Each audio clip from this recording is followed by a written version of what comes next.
Segundo Reis, capítulo 5. Naamã, comandante do exército rei da Síria, era muito estimado e respeitado pelo seu senhor, pois graças a ele o Senhor dera vitória à Síria. Ele era um herói valente, porém era leproso. Numa ocasião, as tropas da Síria invadiram a terra de Israel e trouxeram de lá muitos prisioneiros. No meio deles havia uma menina que foi levada para a casa de Naamã para ser empregada de sua mulher. Um dia a menina disse à sua patroa: Senhora, se o meu senhor procurasse o profeta que mora em Samaria, tenho certeza de que ele curaria da lepra. Naamã contou ao rei, seu senhor, as palavras da menina israelita. O rei disse a Naamã: Vá, eu darei a você uma carta de apresentação ao rei de Israel. E assim Naamã partiu, levando a carta e 350 quilos de prata, 72 quilos de ouro e 10 vestimentas de festa. Ao chegar lá, entregou a carta ao rei de Israel. A carta dizia: O portador dessa carta é meu servo Naamã, que é oficial. Ele é leproso e foi até aí para ser curado. Quando o rei de Israel terminou a leitura da carta, rasgou suas roupas e disse em voz alta: O rei da Síria me mandou este homem para que eu o cure da lepra. Por acaso sou Deus, com poder de dar ou tirar a vida de alguém? Por que este homem procura um motivo para nos atacar? Quando Eliseu, o homem de Deus, soube que o rei de Israel tinha rasgado as suas roupas e não sabia como atender a carta do rei da Síria, mandou um mensageiro com esta mensagem: Ó rei, não é preciso toda essa aflição. Mande este homem me procurar e ele ficará sabendo que em Israel há um profeta de Deus. Então Naamã foi com seus carros e cavalos e parou à porta da casa de Eliseu. E Eliseu mandou um mensageiro para falar com Naamã, dizendo: Vai e lave-se 7 vezes nas águas do rio Jordão, e sua pele será restaurada e você ficará completamente curado. Mas Naamã não acreditou nessas palavras, pelo contrário, ficou indignado e falou com os que ali estavam: Vejam só, mandar que eu me lave no rio Jordão? Eu esperava que ele viesse falar comigo, que moveria as mãos sobre o lugar afetado pela lepra, e oraria em nome do Senhor, o seu Deus, e ordenaria que a doença saísse do meu corpo. Mas não são os rios Abana e Farfar em Damasco muito melhores do que todos os rios de Israel? Se é de água de rios que eu preciso para ser purificado, eu voltarei para minha terra e me tratarei lá. E foi embora revoltado. Mas os seus oficiais tentaram fazer Naamã mudar de ideia e disseram: Senhor, se o profeta mandasse fazer alguma coisa difícil para curar a sua lepra, o Senhor não faria imediatamente? Por que o Senhor não pode apenas ir e lavar-se com ele, como ele disse, ser purificado? Então Naamã concordou em obedecer às palavras do profeta. Foi até o rio Jordão e mergulhou nas águas 7 vezes, conforme as palavras do homem de Deus, e foi purificado. Depois do 7º mergulho, viu que a pele do seu corpo estava completamente limpa, sem nenhum sinal da lepra, como de uma criança. Então Naamã voltou com toda a sua comitiva até a casa do homem de Deus. Ao chegar diante do profeta, disse: Agora sei que só em Israel existe o Deus verdadeiro. Estou muito agradecido, por isso aceite um presente do seu servo. Mas o profeta respondeu: Juro pelo nome do Senhor a quem sirvo que não aceitarei presente algum. Por favor, insistiu Naamã, faz questão de que receba o meu presente. Mas o profeta recusou. Naamã disse então: Já que não aceita um presente, ao menos deixa-me levar de volta 2 das minhas mulas carregadas com a terra daqui, pois de agora em diante o seu servo nunca mais oferecerá sacrifícios queimados a outro Deus, a não ser ao Senhor. Há, porém, uma coisa que preciso explicar. Quando o rei, meu senhor, apoiado em meu braço, entrar no templo dos deuses Rimon para o seu culto de adoração, e eu também tiver de me curvar, que o Senhor perdoe o seu servo por isso. Vá em paz, disse Eliseu. E Naamã começou a sua viagem de volta para casa. Mas Geazi, o servo de Eliseu, pensou: Meu senhor, o profeta não devia deixar ir embora esse sírio Naamã, depois de tê-lo curado, sem receber alguma coisa em troca. Juro pelo nome do Senhor que correrei atrás dele e pedirei alguma coisa por minha própria conta. E Geazi correu para alcançar Naamã e sua comitiva. Quando Naamã, ao olhar para trás, reconheceu o moço, servo do profeta, parou seu carro, saltou dele e foi ao encontro dele. Está tudo bem? Perguntou Naamã.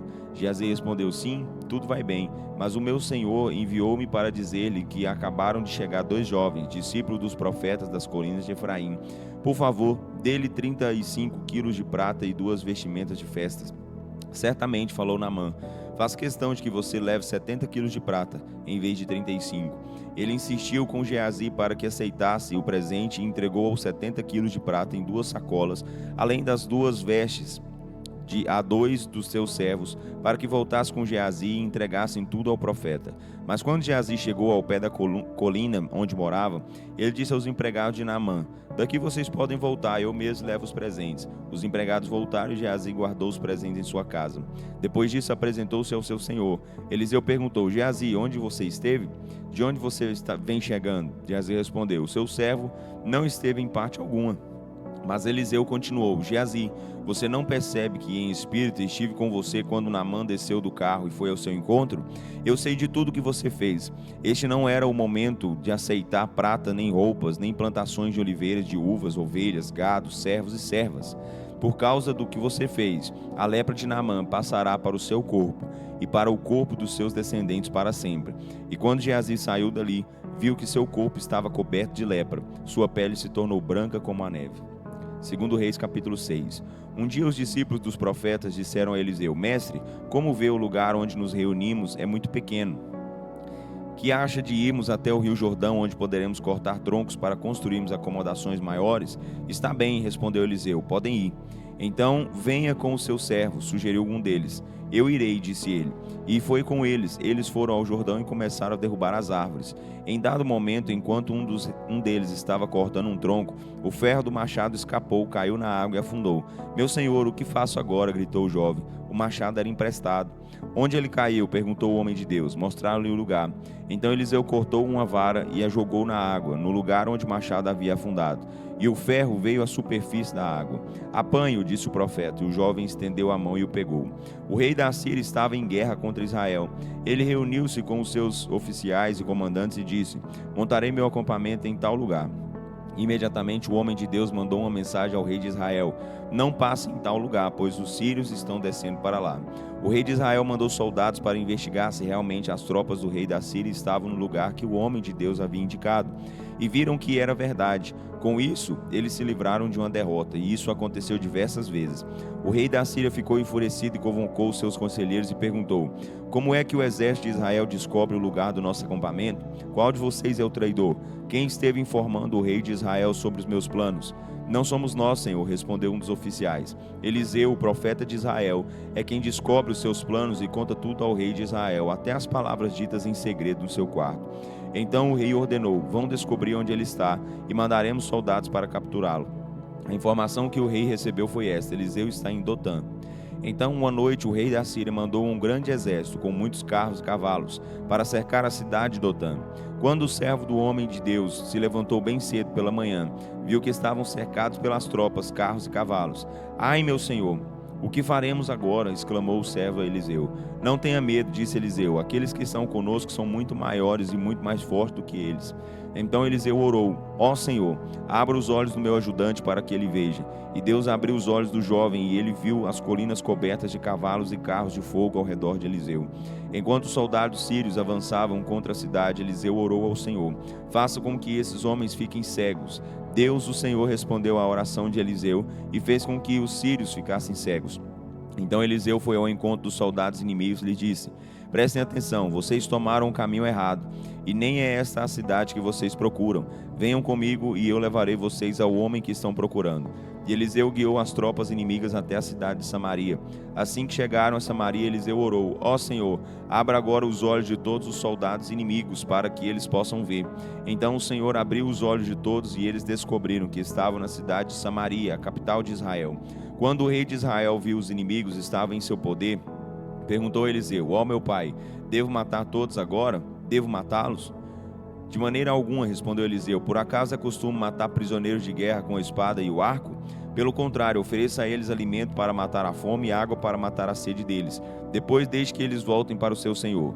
Então o rei ofereceu aos soldados um grande banquete. Terminando eles de comer e beber, despediu todos para suas terras, para o seu reino.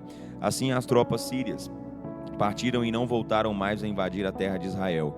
Mais tarde, contudo, Ben-Hadad, o rei da Síria voltou a reunir um grande exército e mandou cercar a cidade de Samaria.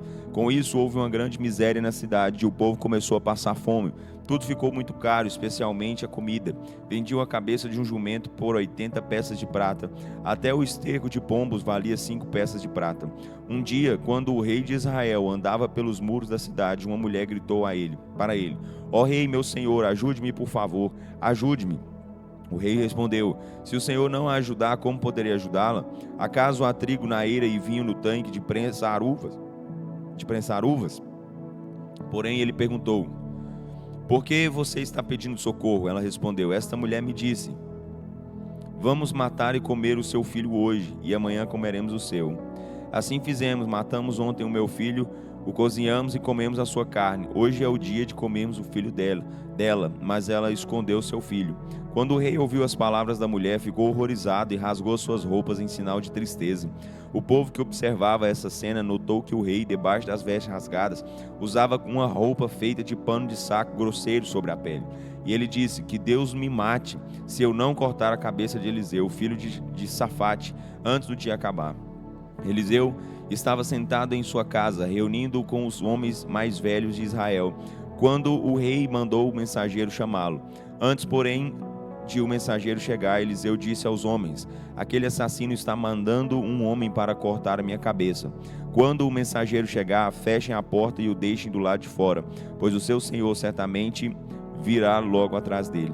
Enquanto Eliseu ainda falava, o mensageiro chegou seguido pelo rei, e o rei disse: O Senhor causou todo este mal. Como, pois, devo esperar ainda auxílio da parte do Senhor? Segundo Reis, capítulo 7. Então Eliseu disse: Ouça a palavra do Senhor. Assim diz o Senhor: Amanhã, por volta dessa hora, na porta de Samaria, se venderão 9 litros de farinha da melhor qualidade, ou 18 litros de cevada por uma peça de prata. Mas o oficial que estava auxiliando o rei disse ao homem de Deus: Tal coisa não poderia acontecer mesmo se o Senhor abrisse as janelas no céu. Eliseu, porém, respondeu: Você vai ver isso com os seus próprios olhos, mas não vai comer coisa alguma. Ora, havia 4 homens leprosos sentados do lado de fora das portas da cidade. Por que vamos ficar sentados aqui até morrermos? Perguntavam os leprosos uns aos outros. Morreremos de fome de ficarmos aqui, e morreremos de fome se voltarmos para a cidade. Talvez seja melhor sairmos e nos rendermos ao exército sírio. Se eles nos deixarem viver, tanto melhor. Se nos matarem de qualquer maneira, teríamos de morrer. Ao anoitecer daquele dia, eles se dirigiram ao acampamento dos sírios. Quando chegaram ao acampamento, viram que não havia ninguém, pois o Senhor fez com que todo o exército sírio ouvisse o barulho de carros em alta velocidade, de cavalos correndo a galope e os sons de um grande exército que se aproximava. De modo que disseram uns aos outros: Ouçam, o rei de Israel contratou os reis dos heteus e dos egípcios para nos atacarem. Então, tomados de medo, eles fugiram durante a noite, abandonando suas tendas, seus cavalos, jumentos e tudo mais no acampamento. Só queriam salvar suas vidas. Quando os leprosos chegaram à entrada do acampamento, foram de uma tenda a outra, comendo, bebendo vinho e levando embora a prata, o ouro e as roupas que encontravam, e saíram para esconder tudo. Por fim disseram uns aos outros: Isso que estamos fazendo não é certo. Este é um dia de boas notícias e nós não podemos ficar calados. É possível que, se esperarmos até o amanhecer, caia sobre nós alguma calamidade. Então voltaram à cidade, chamaram os guardas da porta da cidade e disseram: Entramos no acampamento dos sírios e não vimos nem ouvimos ninguém lá. Os cavalos e os jumentos estavam amarrados e as tendas estavam todas em ordem, mas não havia uma alma viva por ali. Então os guardas gritaram, anunciando a notícia aos que estavam no palácio. O rei se levantou e disse aos seus oficiais: Eu sei o que aconteceu. Os sírios sabem que estamos morrendo de fome, por isso eles saíram do acampamento e se esconderam pelos campos, pensando: com certeza eles sairão, e então os pegaremos vivos e conquistaremos a cidade. Um dos seus oficiais respondeu: Seria melhor que mandássemos alguns espias para ver.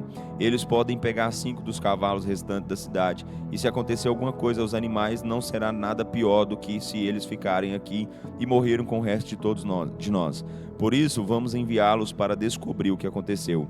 Assim que encontraram 2 carros de guerra com seus cavalos, o rei os enviou para ver onde o exército sírio tinha ido, ordenando aos condutores: Vão e descubram o que aconteceu. Eles seguiram um rastro do exército e encontraram roupas e equipamentos por todo o caminho até o rio Jordão. Na pressa de fugir, os sírios deixaram para trás essas roupas e esses equipamentos. Então os espias voltaram e contaram ao rei o que viram. Assim o povo de Samaria correu e saqueou o acampamento dos sírios, e assim puderam vender 9 litros de farinha da melhor qualidade, 18 litros de cevada naquele dia, pelo preço de uma peça de prata, exatamente como o Senhor havia dito. O rei tinha nomeado seu principal ajudante para dirigir o movimento do portão da entrada, porém naquela correria de gente, esse ajudante foi derrubado, pisado e morto. Eliseu havia predito isso no dia anterior, quando o rei foi prendê-lo. E aconteceu conforme o homem de Deus havia dito ao rei: amanhã, por volta dessa hora, na porta de Samaria, uma medida de farinha da melhor qualidade e duas médias de cevada serão vendidas por uma peça de prata. O oficial do rei tinha respondido: tal coisa não poderá acontecer, nem mesmo que o Senhor abrisse a janela do céu. E o homem de Deus havia respondido: você vai ver isso com seus próprios olhos, mas não vai comer coisa alguma. E foi o que aconteceu, pois o povo o derrubou, e ele foi pisoteado junto ao portão da cidade, e morreu.